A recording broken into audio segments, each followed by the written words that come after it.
ഈശോമിശിഹായിൽ ഏറെ സ്നേഹിക്കപ്പെടുന്നവരെ, ലൂക്കായുടെ സുവിശേഷം 19-ാം അധ്യായം 7-ാം തിരുവചനം നമുക്കെല്ലാവർക്കും അറിയാവുന്ന വചനമാണ്. അനുതാപം ആവശ്യമില്ലാത്ത 99 നീതിമാന്മാരെ കുറിച്ച് എന്നതിനേക്കാൾ അനുദപിക്കുന്ന ഒരു പാപിയെക്കുറിച്ച് സ്വർഗത്തിൽ കൂടുതൽ സന്തോഷമുണ്ടാകുമെന്ന് ഞാൻ നിങ്ങളോട് പറയുന്നു.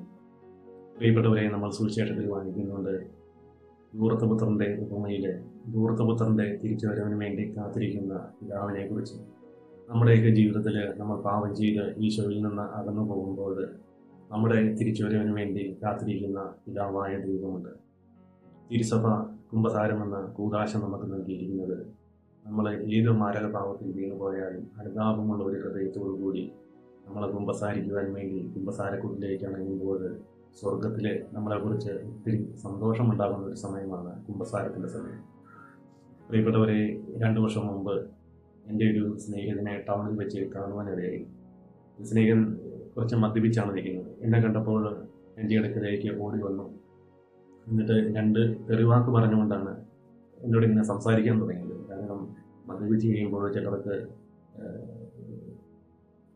സംസാരിക്കുമ്പോൾ ചില ഇതുപോലുള്ള തെറിവാക്കുകളൊക്കെ പറയും. എനിക്കത് കേട്ടിട്ട് വിഷമവും തോന്നില്ല. കാരണം ഈശോയും ചുങ്കക്കാരുടെയും പാപികളുടെയും മദ്യപാനികളുടെയൊക്കെ കൂടെയാണ് ഒന്നും ഉറങ്ങിയൊക്കെ നടന്നിരുന്നത്. അതുകൊണ്ട് നമ്മൾ വലിയ സെറ്റപ്പ് പ്രാർത്ഥനക്കാരനാണ് എന്ന് പറഞ്ഞ് ഇങ്ങനെ മദ്യപിക്കുന്നവർ ഇവരെയൊന്നും ഒരിക്കലും നമ്മൾ മാറ്റി നിർത്തരുത്. ഇവരെയൊക്കെ നമ്മൾ ചേർത്ത് പിടിച്ച് അവർക്ക് വേണ്ടി പ്രാർത്ഥിക്കും.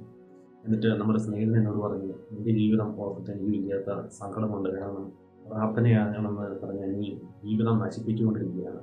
നമുക്കൊറ്റ ജീവിതമേ ഉള്ളൂ. അത് ഭൂമിയിലുള്ള ഈ ജീവിതം അടിച്ചു പൊളിച്ച് നമുക്ക് നടക്കണം. അതുകൊണ്ട് ഇടയ്ക്ക് ശകലം കഴിക്കുന്നതൊക്കെ നല്ലതാണ് എന്നിങ്ങനെ പറഞ്ഞു. ഞാൻ പറഞ്ഞു, അത് കുഴപ്പമൊന്നുമില്ല, ഞങ്ങൾക്ക് വേണ്ടി പ്രാർത്ഥിച്ചോളാം എന്നിങ്ങനെ പറഞ്ഞപ്പോൾ അങ്ങനെ പറഞ്ഞു, എനിക്ക് ഇതിൽ നിന്നൊക്കെ മാറണമെന്ന ആഗ്രഹമുണ്ട്, പക്ഷേ എനിക്കിതൊന്നും സാധിക്കുന്നില്ല എന്നിങ്ങനെ. അപ്പോൾ ഞാൻ അവരോട് പറഞ്ഞു, നീ ധൈര്യമായിട്ടിരിക്കുക, ഞാൻ എല്ലാ കുർബാനയും ഓർത്ത് നിങ്ങൾക്ക് വേണ്ടി പ്രാർത്ഥിച്ചോളാം എന്നിങ്ങനെ പറഞ്ഞു. പ്രിയപ്പെട്ടവരെ, ഈ കഴിഞ്ഞ ദിവസം ഞാനൊരു നിത്യാരാധന ചാപ്പലിൽ പ്രാർത്ഥിക്കാൻ വേണ്ടി പോയപ്പോൾ ഞാനിരുന്ന കസേരയുടെ മുമ്പിൽ 2 കസേരയ്ക്ക് മുമ്പിൽ ഒരു വ്യക്തി ഇരിപ്പുണ്ടായിരുന്നു. 1 മണിക്കൂർ കഴിഞ്ഞതിന് ശേഷം ഈ വ്യക്തി ഇങ്ങനെ തിരിഞ്ഞു വന്നപ്പോഴാണ് ഞാൻ കാണുന്നത്, ഈ 2 വർഷം മുമ്പ് കണ്ടുമുട്ടിയ എൻ്റെ കൂട്ടുകാരനാണ് ഈ 1 മണിക്കൂർ നേരം വികാരൻ സന്നിധിയിൽ ഇരുന്ന് പ്രാർത്ഥിച്ചുകൊണ്ടിരുന്നത്. എന്നെ കണ്ടപ്പോൾ ഇങ്ങനെ ചിരിച്ചു കാണിച്ചിട്ട് ഇറങ്ങിപ്പോയി. പ്രിയപ്പെട്ടവരെ, നമ്മുടെയൊക്കെ ജീവിതത്തിൽ നമ്മൾ പലരെയും കുറിച്ച് ഇങ്ങനെ പറയും, അവൻ മദ്യപാനിയായിട്ട് നടക്കുകയാണ്, അല്ലെങ്കിൽ അവൻ കഞ്ചാവടിച്ച് നടക്കുകയാണ്, അവനെ ഇങ്ങനെ പോകുന്നതാണ്, അങ്ങനെയൊക്കെ പോകുന്നതാണ് എന്ന് പറഞ്ഞ് നമ്മളിങ്ങനെ കുറ്റപ്പെടുത്തി അവരെയൊക്കെ ഇങ്ങനെ മാറ്റി നിർത്തുമ്പോൾ സ്വർഗത്തിലേക്ക് എത്രമാത്രം വിഷമം ഉണ്ടാകും എന്ന് ചിന്തിക്കുന്നത് നല്ലതായിരിക്കും. പ്രിയപ്പെട്ടവരെ, നമ്മുടെയൊക്കെ ജീവിതത്തിലേക്ക് ഇതുപോലെയുള്ള വ്യക്തികളെ കാണുമ്പോൾ അല്ലെങ്കിൽ മദ്യപിച്ച് പല പാവാവസ്ഥയിലൂടെയൊക്കെ കടന്നു പോകുന്ന വ്യക്തികളാണെങ്കിലും അവരെയൊക്കെ ചേർത്ത് പിടിച്ച് അവർക്ക് വേണ്ടി പരിശുദ്ധ കുർബാനയിൽ പങ്കെടുത്ത് ആസയും വിലാസയും ഉയർത്തുമ്പോൾ ആ വ്യക്തികളെ സമർപ്പിച്ച് പ്രാർത്ഥിച്ചിട്ടുണ്ടെങ്കിൽ പ്രിയപ്പെട്ടവരെ, അവരുടെയൊക്കെ ജീവിതത്തിൽ മാനസാന്തരങ്ങളിൽ വന്ന് ഈശോയിലേക്ക് തിരിച്ചു വരുന്നത് കാണുവാൻ സാധിക്കും.